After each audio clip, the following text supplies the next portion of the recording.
Coming up next, CityNet 30 takes you downtown for the weekly luncheon meeting of the City Club of Portland. Live weekly coverage of City Club is produced through the facilities of Portland Cable Access.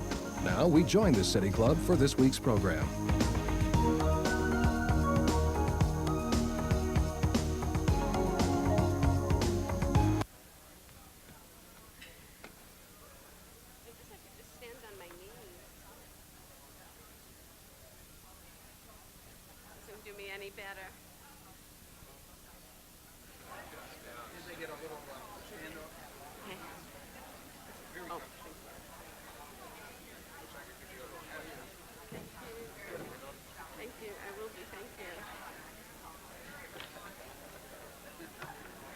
Good afternoon. I'm Harriet Watson, President of the City Club of Portland, and I'm now not just two eyes peering over the top of the podium. And it's my privilege to welcome you to this, our first non-ballot measure, non-candidate debate program in several weeks. To that end, I'd like to acknowledge one last time the remarkable work of City Club staff, our volunteer committees, the League of Women Voters, and the Multnomah County Library for their tireless effort in helping us make informed decisions this election season. Please join us next week for an analysis of the election results with commentator Lars Larson of KXL Radio and David Saracen, Associate Director of the Oregonian. It will be here at the MAC. Please note that the bulletin has recently included an additional member pledge card for this year's annual fund. I welcome and encourage members and non-members alike to join us in supporting the important work of this club, never more evident than during the past few weeks. To date, we have raised $60,000 towards our $90,000 goal. This is a tremendous show of support, and we thank you. If you haven't already done so, please make your contribution and hand it to a staff person as you leave today. If you haven't yet marked your ballot for Tuesday's election and still would like thoughtful, unbiased information on the ballot measures, please check out the City Club website at pdxcityclub.org for all of the club reports and recommendations. Our board host today is Arnold Kogan, member of the Board of Governors and managing partner with Kogan Owens Kogan. He will ask the first question of our speaker. Following Arnie's question, we will open the program to questions from City Club members in the audience. As always, please line up behind the microphone even before Arnold is finished so that we have time to ask as many questions as possible. Please identify yourself as a member of the club and please ask your question in 30 seconds or less. Broadcast of City Club programs this quarter is made possible in part by corporate underwriting from CH2M Hill, US Bank, and Enterprise Rent-A-Car. We're very grateful for their support. It's now my pleasure to introduce today's speaker, the current and continuing Executive Director of the Port of Portland, Mike Thorne.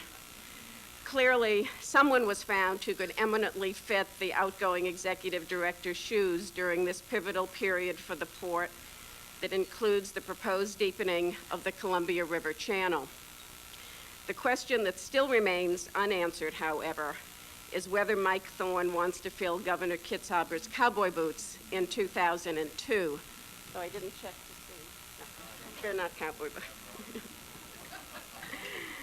When Mike Thorne took over the port's top job a decade ago, in the wake of the Measure 5 property tax limitation measure, he oversaw a $424 million budget and inherited a bale full of debt.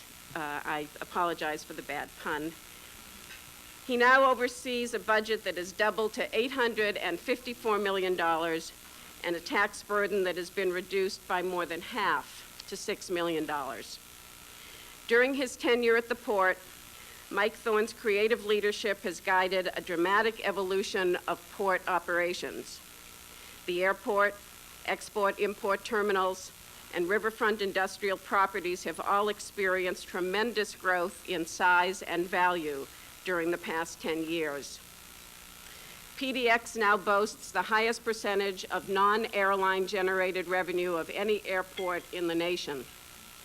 Airport concessions, shops, and restaurants generate more revenue for the port than the airlines pay for rent and are a model for airport commercial development across the country. Executive Director Thorne cites the light rail link to the airport among his most significant accomplishments. But the issues now facing the port are among the most demanding and controversial of Mike Thorne's time there. Chief among them, continued growth of the airport, the dredging of the Columbia, and the cleanup of the Portland Harbor. There are obvious tensions and trade-offs inherent in all these projects, but it seems unequivocal that decisions about them will determine Portland's competitive position in the global marketplace for decades to come. Please join me in welcoming Executive Director of the Port of Portland, Mike Thorne.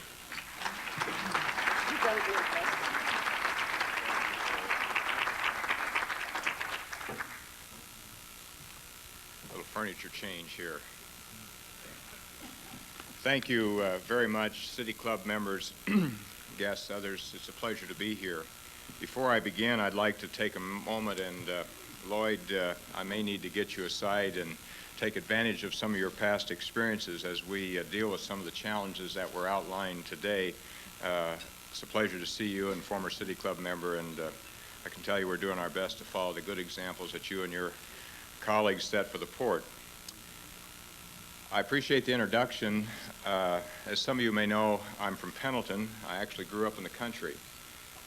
But I've lived here in the city for the last 10 years, and in that time I've observed some differences between urbanites and rural folk. For instance, a city slicker and a farmer once got into a pretty bad traffic accident. And the farmer, after sizing the situation, looked the city slicker over and went to his trunk and got out a bottle, and he said, you know, you look pretty shook up. Don't you think you ought to have a little nip of this? It'll steady your nerves. And the city slicker took a swig, and the farmer said, you still look pretty pale. How about another? And the city slicker took another, and under some continuing urging, he had 2 or 3 others. And finally, he began to feel pretty good, and he looked to the farmer, and he said, gee, don't you think you ought to have a nip also? And the farmer said, no, not right now. I'll just wait for the state trooper to come. For advice on giving speeches, I like what John Wayne said about his acting style: talk low and talk slow and don't say too much. The first 2 are no problem, and the third I'll resist temptation to give you a lot of information on the landings and takeoff at Hillsborough or what's happening in breakbulk cargo. Instead, what I'd like to do today is use my time to answer a simple question. What kind of future do we want to build? It's a question that we ask ourselves almost every day at the port. For us, the future is not about abstract dreams. It's where we spend our time, it's where we work, and it's where we plan. For us, the future is not just a place where we're going, but one we're helping create. First through ideas, and then through actions. Sometimes before you can look forward, it helps to know where you've been. I heard an amazing statistic the other day that nearly half of today's Oregonians did not experience one of the most devastating economic recessions in our history. They either hadn't been in the workforce or were too young to remember. And the dot-com community can hardly remember a time when all the economic indicators weren't moving up. We are a great people, but we sometimes have a short memory. I remember I was there. Economists called it a recession, but as the saying goes, it's a recession when it happens to the other guy and a depression when it happens to you. I remember downtown Pendleton when you couldn't find a place to park at one time prior to 1985, and then at that point, I swear you could roll a bowling ball down Main Street at high noon and not hit a thing. I remember when Wallowa County's fears of losing one of its only doctors because of the fact that they couldn't afford to pay him. and I remember headlines in the newspaper reading, "Citizens Suffering. Oregon lawmakers shaken by stories of desperate families left without help." I remember those who lost farms that had been in families for years and years, many generations. And I also remember the looks on parents' faces when they told me that their children who had either left high school or college couldn't stay in Oregon because there weren't jobs here. We didn't talk much then about growth management. Survival management was more like it. Those were the lost years. And for the first time in most people's memories, it felt as though things were out of control.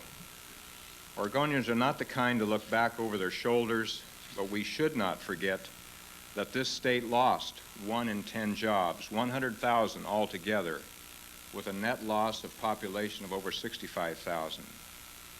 Oregonians got a taste of poverty. We didn't like it. In fact, we hated it, and we fought back. We began by investing in infrastructure. We diversified our economy. And we came back from the depths of a recession that brought misery and humiliation and despair to thousands. Because of decisions made in the past, we've enjoyed unparalleled economic growth today. For the first time since the 1970s, Oregonians' personal income exceeds the national average. That's really the story then of the last 20 years in this state, recession and renewal. In metropolitan Portland, we've added nearly 200,000 jobs since 1992. We are the 10th largest exporter in the nation, and value-added products now make up the majority of what we send out, not natural resources as it was in the 1980s.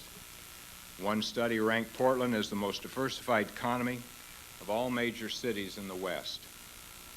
The airport will accommodate 14 million passengers this year, double the capacity of 10 years ago. Marine operations account for about 12 million tons of cargo, over $10 billion worth of value. In fact, the Portland Harbor leads the nation in wheat exports. The Port of Portland is responsible for over 14,000 direct jobs and affecting another 231,000. In fact, 25% of all the jobs in the metropolitan area, representing $500 million in direct income, $3.5 billion in business revenue, and $116 million in state and local taxes. All of this is no accident. Today's prosperity didn't just happen. Benefits that we enjoy today are the result of investments made long ago, investments made in good times as well as in bad. From the beginning, Oregonians made conscious decisions to push things forward and to create the future. Portland has been described the city as gravity-built.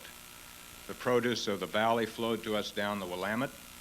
From the Columbia came the immigrants and the riches of Idaho mines and wheat fields to the east. Oregonians made the right decision in 1891 when the state legislature created the Port of Portland, charged it to maintain and improve harbor facilities. In the first 25 years, the port spent nearly $7 million to strengthen the city's competitiveness in ocean commerce.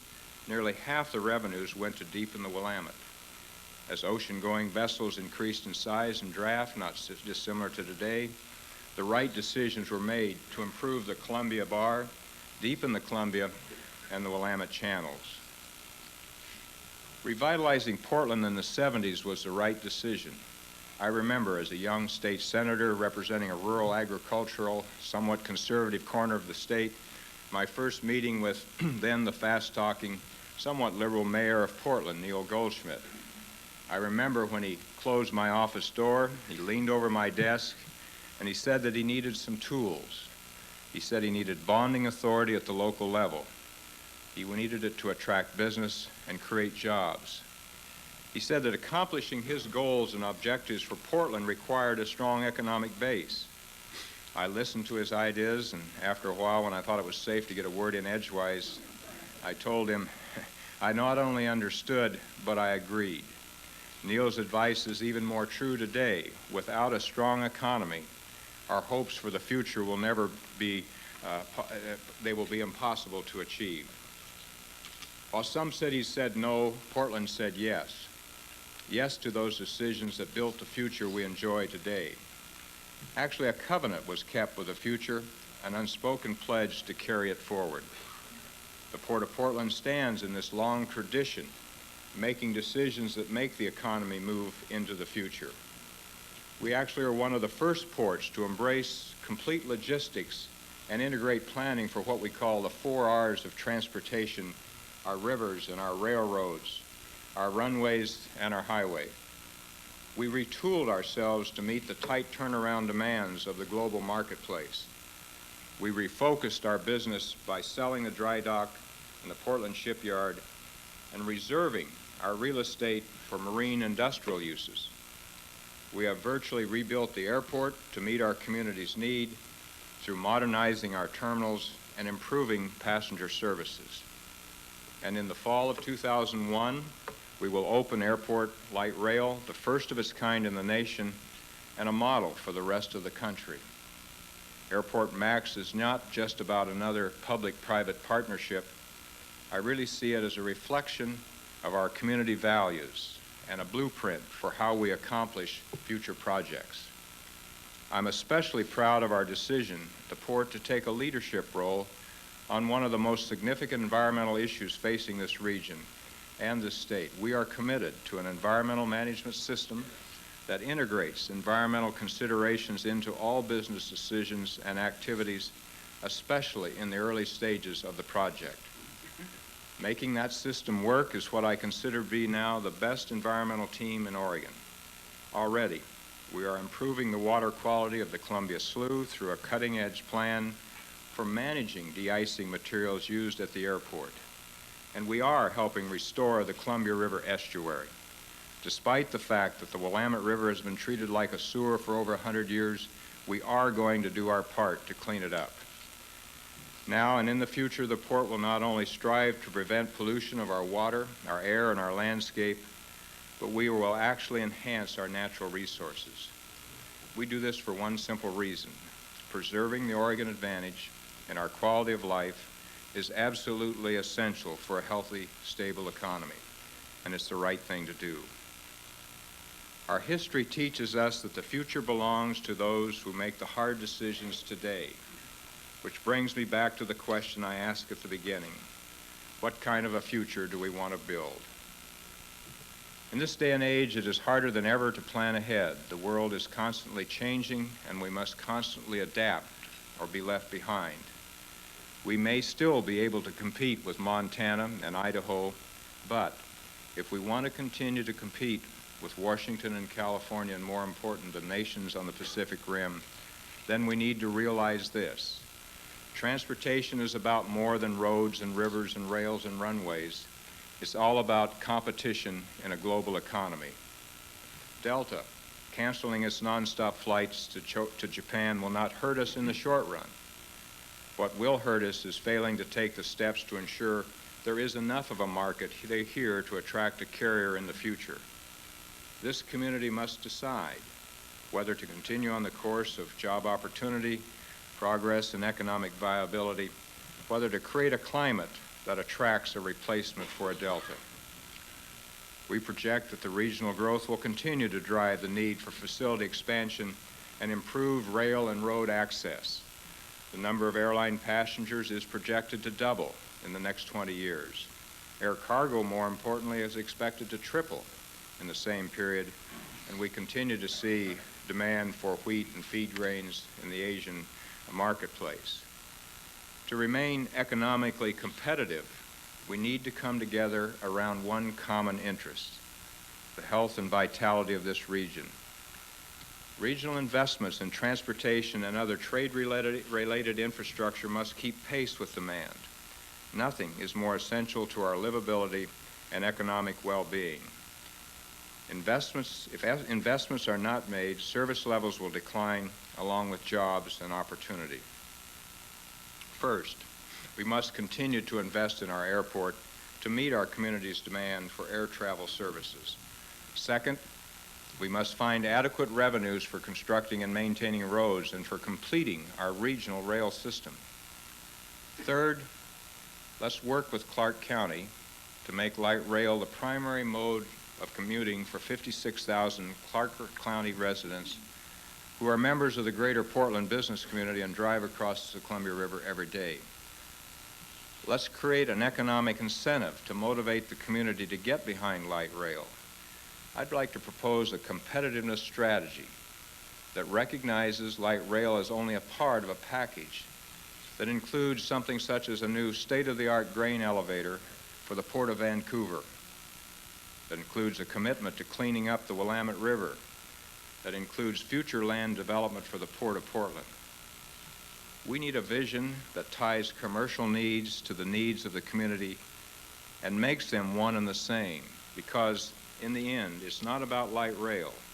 It's about something else. It's about establishing the region's competitive advantage. It's about capturing the marketplace. Fourth, because the Columbia River is our passageway to the world, there's no greater economic development or transportation need than deepening its navigation channel. It is absolutely critical to the future of the Northwest, because with each day that passes, we become less and less competitive in a global market. I would go so far as to say that deepening the channel is a matter of national security. The Columbia River is a strategic trade corridor for the United States, and this project is vital to our ability to compete in the global economy. Here's why. In the container cargo trades today, about 70% of the vessels serving the Pacific Rim are now limited to some extent by the Columbia River Channel.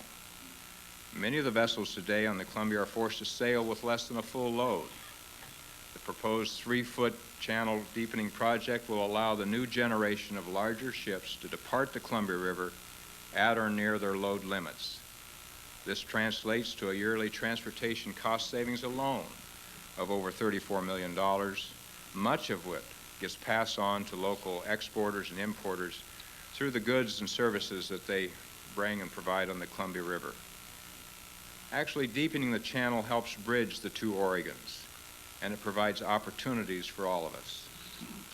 And remember this, if the cost of bringing clothes and food and other consumer goods to our stores go up, then all will pay for it.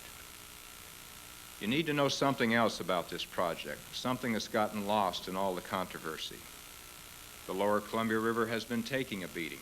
Fish, wildlife, the ecosystem have suffered from over a century of exploitation and neglect. We can continue the status quo and face a terrible day of reckoning, or we can show leadership that reflects our deepest values, that does not add another scar to the landscape, that does not take and never give back, but leaves the river in a better condition than it is today. In spite of what you may have heard, this project does exactly that. In fact, it was designed from the very beginning with fish species protection and water quality preservation in mind. Under our plan, we will restore more than 1,500 acres of wetland and riparian habitat through the lower Columbia. We will improve fish rearing and spawning habitat on nearly 40 miles of stream beds that flow into the Columbia, and we will increase shallow water habitat for salmon in the estuary by about 5,000 acres. These improvements to the ecosystem are substantial and they are significant. They are why we believe that a deeper channel and a healthier estuary are compatible. They're achievable objectives, and we believe that further study will prove that to be the case. So to ensure Northwest growers and producers access to world markets at competitive prices, to restore and enhance the natural habitat, to protect our vital national interests, for these reasons and more, this project must go forward. Our country was built by those who believed that moving people and products efficiently between states and nations was critical to our survival and our prosperity. They were not afraid to invest in the future.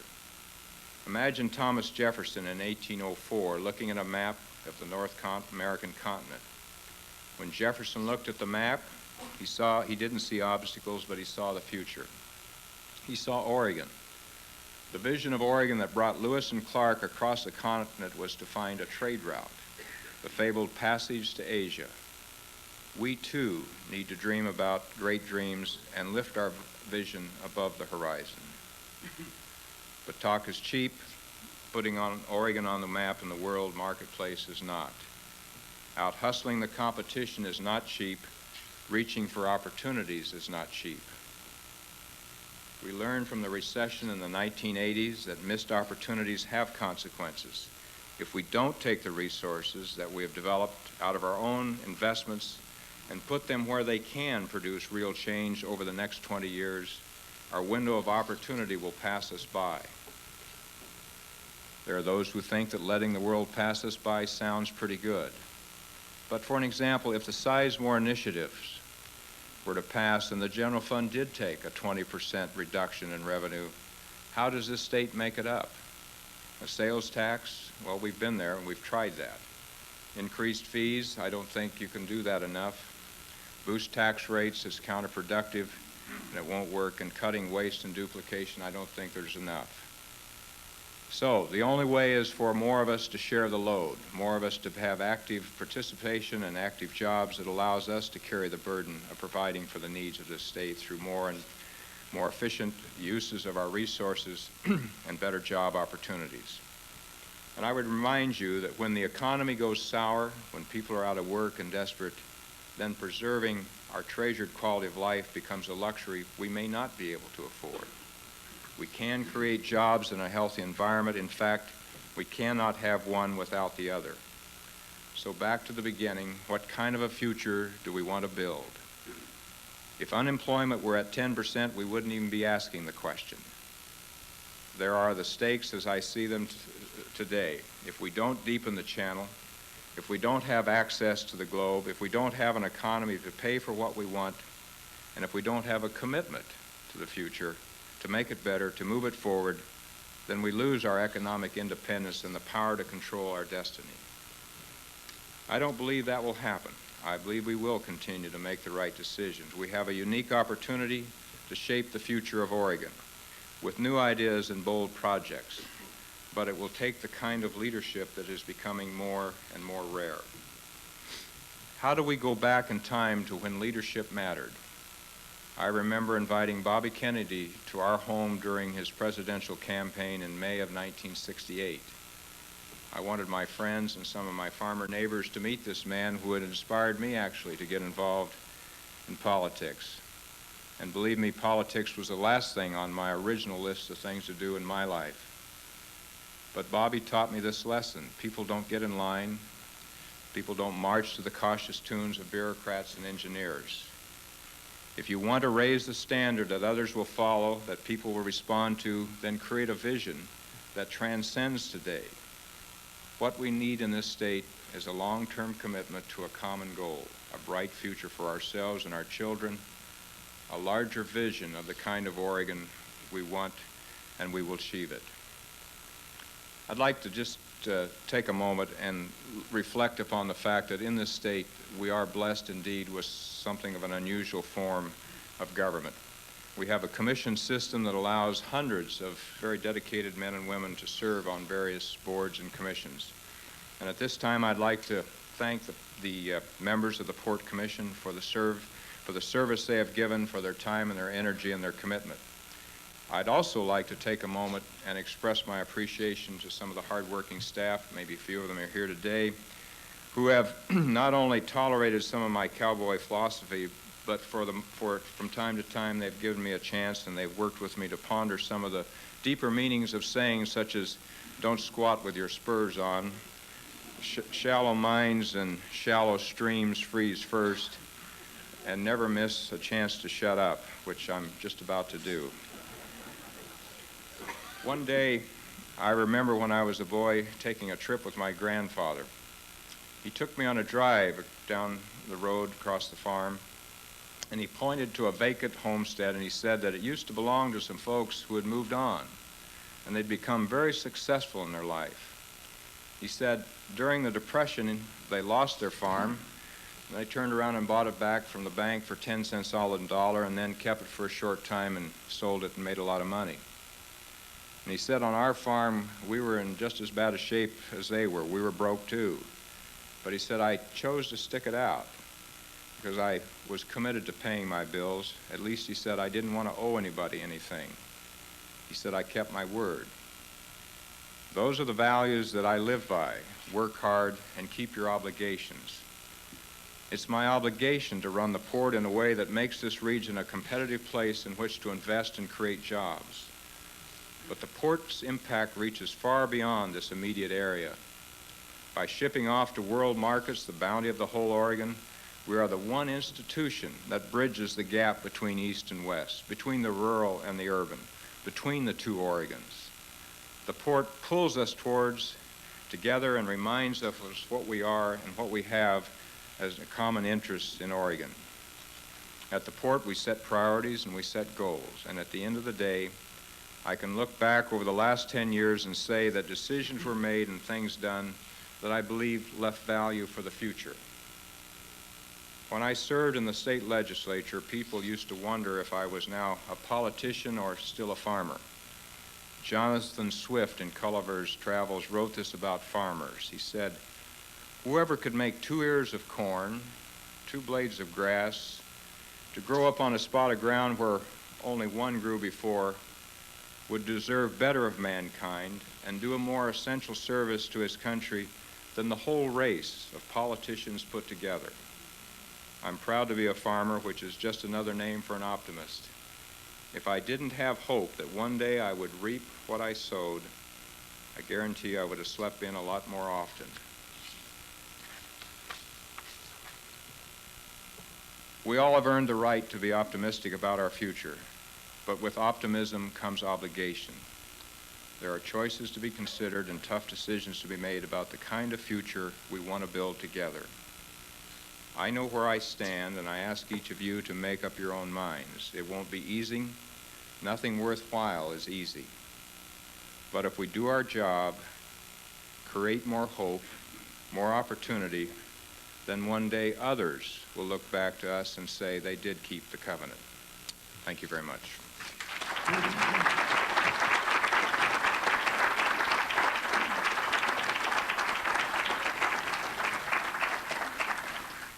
Thank you very much, Mike. I have the privilege of asking the first question, and I wanted to, in asking that question, I wanted to reflect that a little over 30 years ago, I had an opportunity to be a younger planning director for the Port of Portland, and at that time, I remember the excitement of the success in achieving the 40-foot channel. Maybe some people in this room might recall that, and that really opened up a new era for the port and this region. And now here we are again with the need to deepen it even further. And I wondered while you were speaking, what if that 43 channel is not going to happen? Just in case it doesn't happen. There seem to be a number of forces at work to keep it from happening. Can you be a little bit more specific about what the impacts will be if we aren't able to deepen the channel beyond its current depth, and what then must the port and others do to deal with those impacts?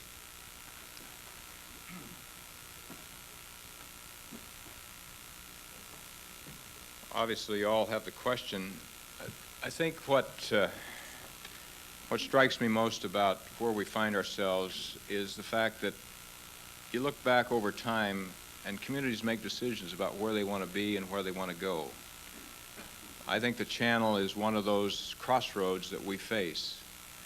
We can decide whether or not our plan and our strategies to go forward and continue to have the benefits of being an active community in an international marketplace, truly an international community, or we can decide to take another course that puts us in a direction that clearly moves us to a place where I don't think we will be that active participants. You look around and find examples. I'm sure there's some that know the story of the railroad that didn't go to Port Townsend, Washington. A railroad that was planned to go there.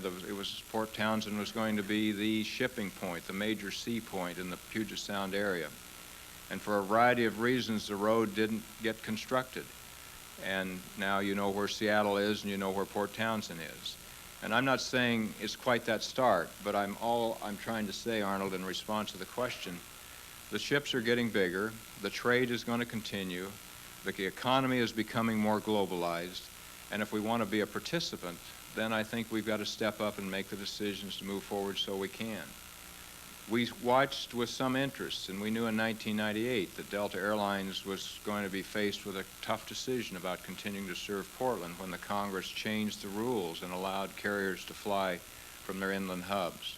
And now we've seen what's happened. Delta's made a decision, said the market won't support it, we're going to change. And so there are sort of this global vision, so to speak, of what the channel means. Will this community continue to have international trade? I'm sure we will. You're not going to pick up the grain fields of eastern Oregon and move them someplace else, but there's consequences of that. We estimate today that if you took the containers out of Terminal 6, which you helped create in the Rivergate area, there may be 200,000 trucks that would have to go by way of road to, say, Seattle to get the same product if you assume that same volume existed. So I really think the community is at a crossroads, and we can either decide to go left or right. Status quo isn't going to work. You want me to stay here and take the questions?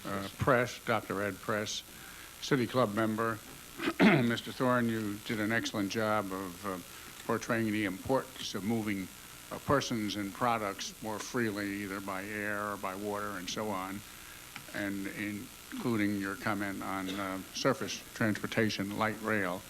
What I noticed you didn't say, and I don't know whether it was an oversight or whether you felt it wasn't as important, is the increased emphasis in the East and in other places on high-speed light rail transportation. And I wonder if you'd care to say something about that.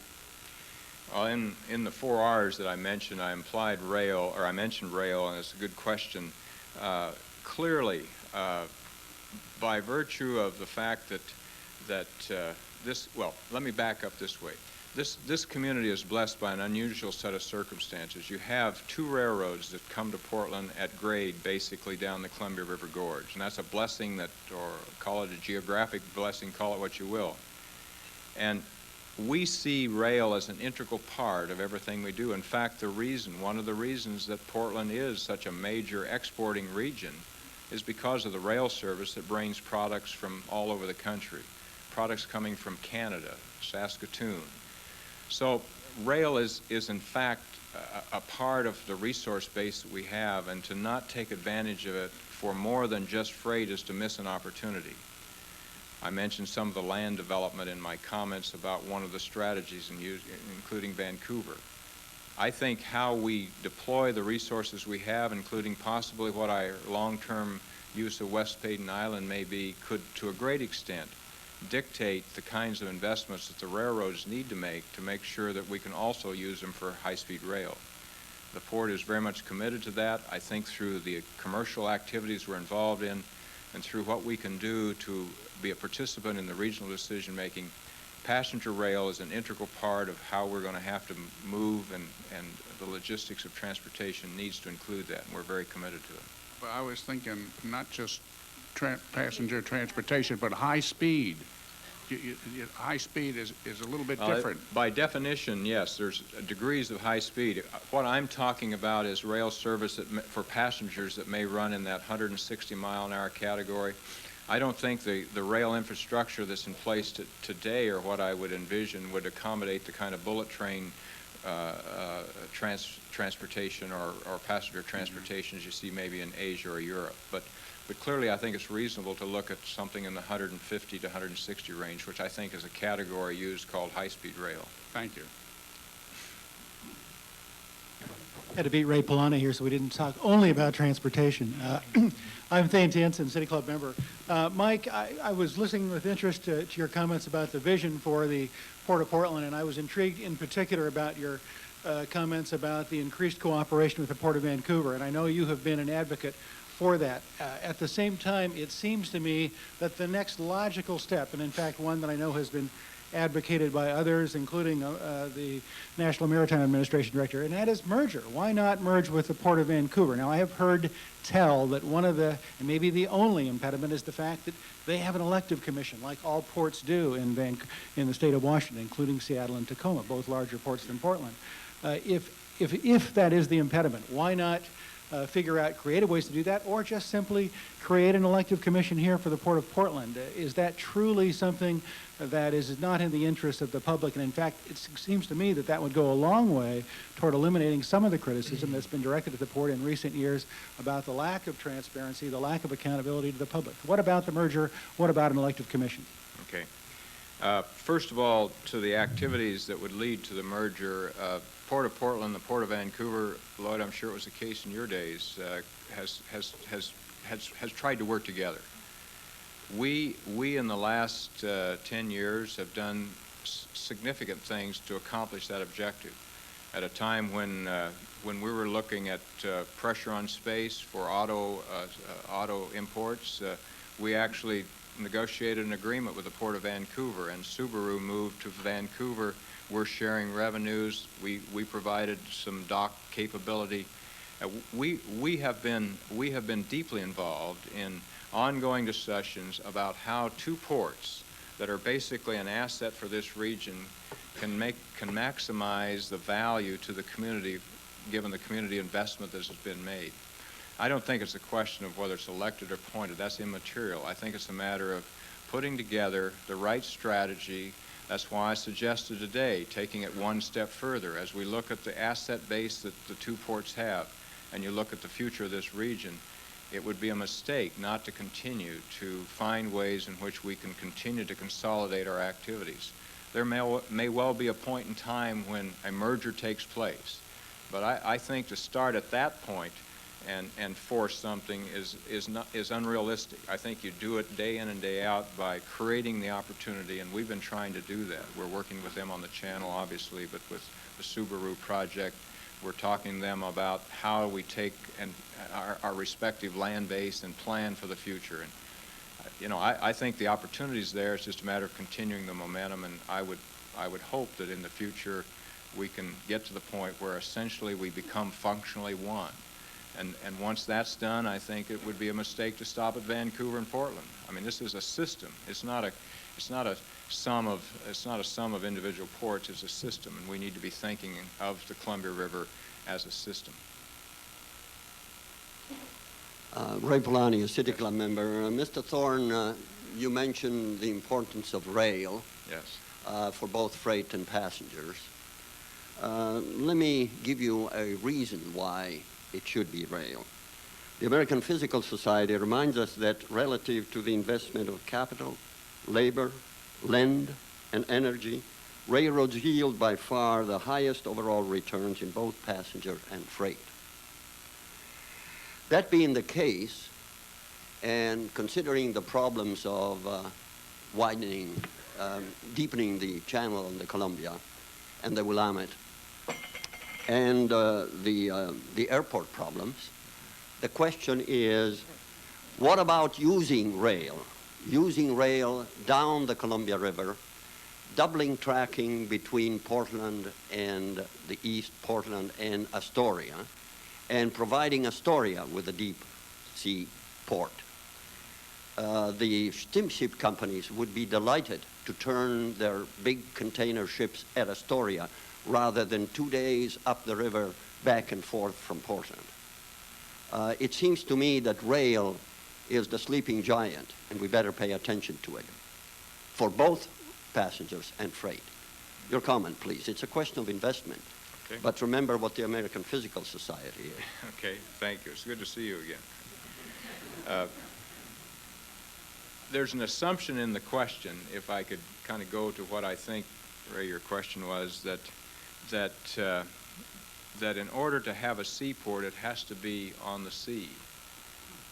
And that's somewhat of a misnomer. Go around the world today, the major seaports are actually where the marketplace is. And therein lies the challenge that we're faced with. The facts are Rotterdam is a seaport because of its location on a river system. Portland is where it is. The Port of Portland is where it is because that's where the marketplace actually developed. And so what I'm really suggesting is that to try to drive something that's contrary to what the marketplace forces are by building a rail infrastructure that would go, or a rail line that would go on to further down the river, denies some of the market realities that we see around the country that tell you where major seaports locate. So while rail is an integral part, it's a piece of the puzzle, I don't believe that rail infrastructure alone would take care of the fact that there isn't the other assets in place to make that investment a wise one. There isn't the road infrastructure, there isn't the marketplace, and so in some cases it may be a decision made to invest in a mode of transportation that doesn't recognize the interconnectedness of all the modes, and that the marketplace will ultimately determine the behavior of how people move goods and services. In fact, if you were to try to force it through somewhat of an artificial investment in rail and to try to push that objective, what you will find is it will be cheaper if you don't make the investment here in the long run, conceivably, to truck the product to the Puget Sound. And that has a counter impact on our highway system that I don't think any of us would want to see. I was born and raised in Italy. Uh-huh. Let me give you just one example. Ray, could you The please? biggest port in Italy is Genova. Mm-hmm. Genoa. It is not inland. It's on the sea. And it's the biggest port of Italy. And a lot of traffic goes through it, believe you me. Ray, So, thank you very it much. can't You be can done. continue this after the formal discussion. Question from our audience, which you might have already touched upon.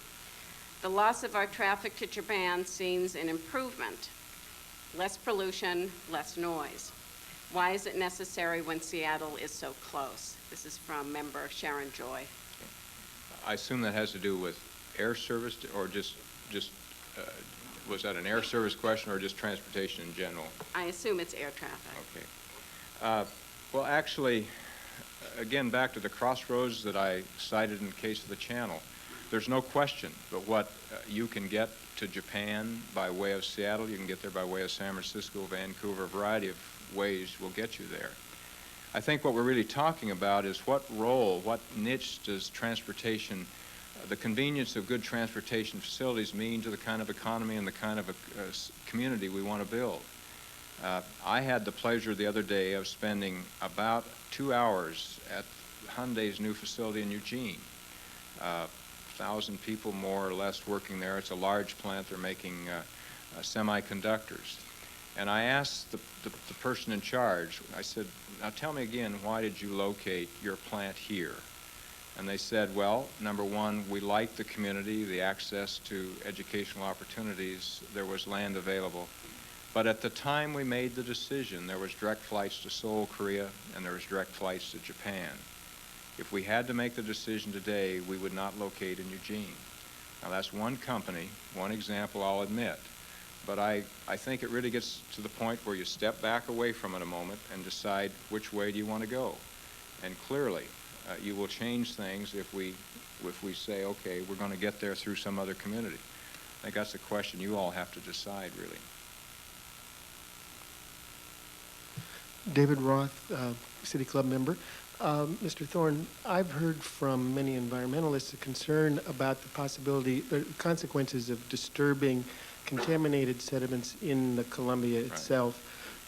Clearly, you've got that in mind to a certain extent in your plan, and you've said that you expect that the net result will be benign for the environment if you go ahead with this enlargement. Could you explain more about how you've anticipated that problem and how you approach the mitigation of that? First of all, as near as we have determined in all of the tests and the studies that we've done, we have found no contamination in the Columbia.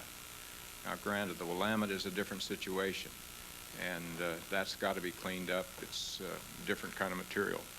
But based on everything we know today, there is not an example, or there's not a case of contamination in the Columbia River. If we find it, and the studies show it, it'll obviously be taken care of.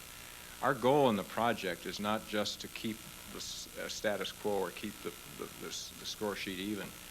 We see a wonderful opportunity to go beyond what's ever been done before in the lower Columbia River estuary. In fact, the article in the Oregonian today suggested strongly that in order to increase the survivability of salmon using the system of migrating fish, that a strong estuary was critical to making that happen.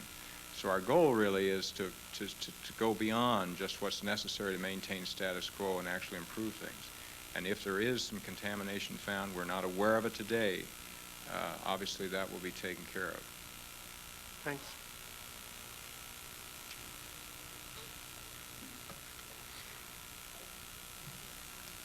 In Georgia's Beach, Mike. Carolyn Timmerman, City Club member. My question is, do you think the conduct of the INS had anything to do with Delta's decision? I think Delta's decision, as they said, and I believe it to be the case, was driven pretty much by the business case model that they used. Basically, what Delta said was the 2 flights to Japan, in essence, they said they made the decision because they were losing money in the flights. And essentially what they really meant, I believe, was the 2 flights themselves were actually doing fine. They were, in fact, we had reports that in some cases they were yielding the best of any of their services. That obviously, I'm sure, changed with some of the Asian economic crisis. What Delta's decision was really driven by the fact is that they put a feed structure here to make sure that those flights did do well.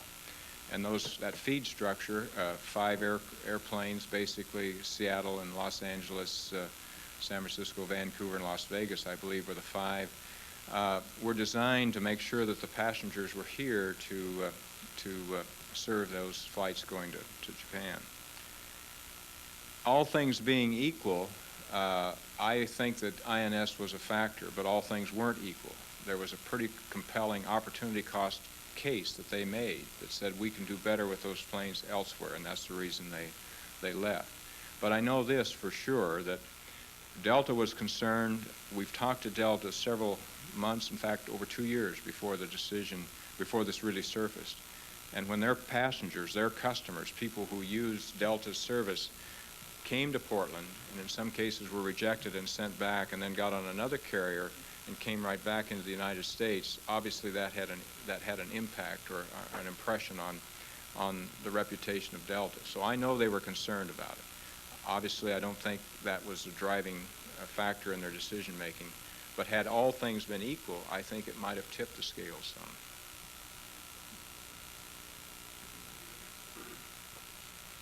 Mike, Charlie Davis, Yes, good to see City you. Club member. Without throwing in too much complexity, I noted that we have fish, dam breaching, the use of the Columbia for irrigation to grow crops, and the potential threat to our electric energy supply, over which those of us in this room have a relatively small amount of control.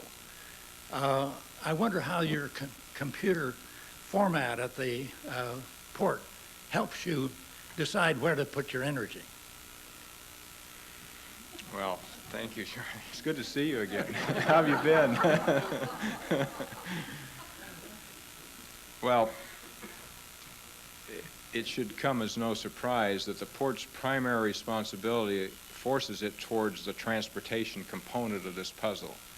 You look at the Oregon Revised Statutes, the port was created, and it's very short and very direct. Your job is to promote maritime commerce, etc. So that puts us pretty much on the cutting edge of the transportation component of all of this. But just as the channel is the example that we use in my remarks, it brings with it a series of other factors, just as you pointed out, Charlie, that relate to the whole system. So if we're going to do something in terms of transportation and it has an implication on the other elements that you described, then we've got to deal with those. And that's why we are trying to be not only a part of, but actually take a leadership role in the restoration issue, because we see that as an integral part of the system, and we're not going to simply just do the transportation component without making sure that the other pieces are attended to. Now, as far as going so far as the power side and the irrigation stuff, that's a stretch beyond what our direct responsibility is. So our participation in things like habitat restoration in the estuary is driven because we come into that puzzle through the transportation piece. So we got to be true to what it is we're supposed to do and make sure that we're being responsible to the rest of the issues as we do those. Mr. Thorne, have you and your team at the port identified any new initiatives or any new kinds of strategic thinking for moving the channel deepening project forward? What the port is planning to do at this moment, I don't want to get tangled up in how the federal bureaucracy works, but one of the restrictions, one of the dilemmas, I think, that we've obviously come face to face with is the fact that to date, to do a project like the channel, the Corps of Engineers is assigned a specific set of responsibilities that deal with the project itself and the project definition. National Marine Fisheries, otherwise known as NMFS, has a very broad responsibility to make sure that endangered species are dealt with, that the fish issues are dealt with on a very broad scale. What we have concluded, and what we believe in part was the reason that NMFS withdrew a favorable biological opinion in late August, had to do with the fact that there was a difference of how the two federal agencies managed the project. So we've concluded, the ports, that it's probably in our best interest, and more importantly, in this community's best interest, if we're a part of defining the scope and a part of doing the biological studies so that, in fact, we can broaden them to make sure that the fish issues are fully addressed. So the new, somewhat strategic direction that, in response to your question, Harriet, is really that our intentions are, in the next few months, year, whatever it takes, to make sure that the biological opinion is scientifically based and sound, and it can support what I've said as our objectives, that we plan to be at the table participating in those biological studies, making sure that the questions are being answered, and hopefully that will give us a solid basis then to make the right decision.